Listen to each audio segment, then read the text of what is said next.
Hey, good morning, church. Welcome back to the Ride In. Happy New Year. It's January 1st, Wednesday morning.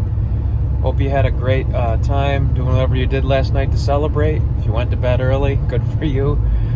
We had an amazing time last night. I thought the fellowship at the church house was really good. And a whole bunch of people stayed all the way to midnight, and we were able to bring folks together at the top of the hour there and bringing the new year in prayer. That was a blessing. I enjoyed that. 2024 was really an amazing year. Certainly it had its ups and downs, and it's always going to be that way, but I'm thankful so much for the personal growth, for the growth in people, for the work that God continues to do amongst us. He is so good. Now this morning I just wanted to share a couple thoughts with you about goals.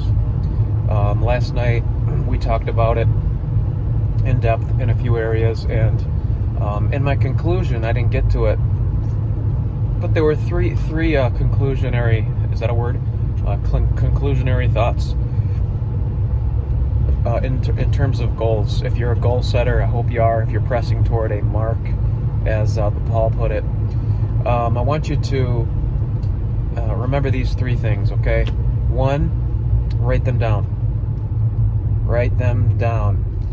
We learn this at camp, when we go through camp counseling, and we talk about the invitation and the importance of helping the young people, counseling them to make clear their decision. It's not like, I want to be a better Christian. Okay, well, that's a great idea, but, what are you going to do to make that happen? Writing it down forces you to clarify what it is that you're seeking after, what you're going after. So you got to give it some thought. You got to get a notebook and get out a Word doc or something. You've got to write it down, clarify 7 to 10 goals for 2025.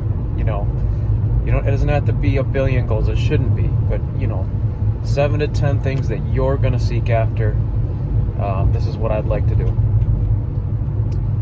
The second thing is you've got to get ahead of this a little bit and set aside times to reassess. Quarterly, maybe at the very least quarterly. You're going to look at those goals and you're going to see how you're doing. You're going to assess them. You've got to follow up. Here's the thing, you don't have to wait till January 1st, 2026 to set new goals. You may figure out, I'm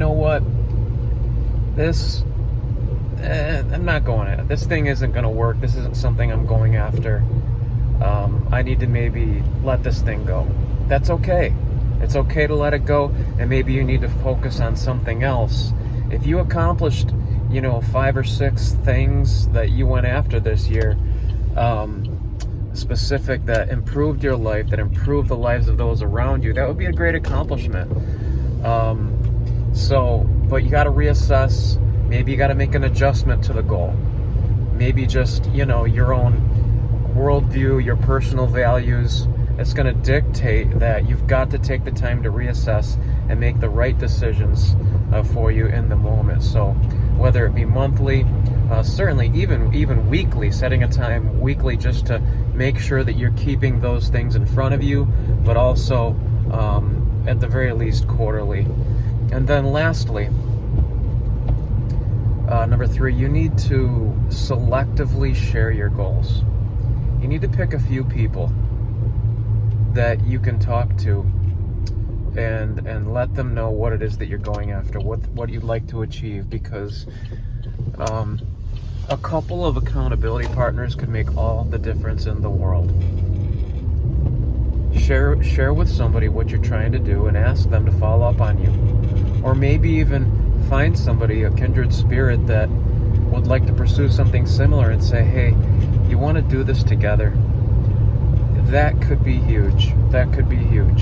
So write it down, set up purposeful times to follow up and assess what it is that you're going after, and then have a select few that you can share your goals with and hopefully have encouragement and accountability with them. I hope you have a great New Year's Day. And Lord willing, I'll see you soon. Looks like we're going to get some winter weather today, so be safe out there. I love you guys. I'll talk to you soon. Bye-bye.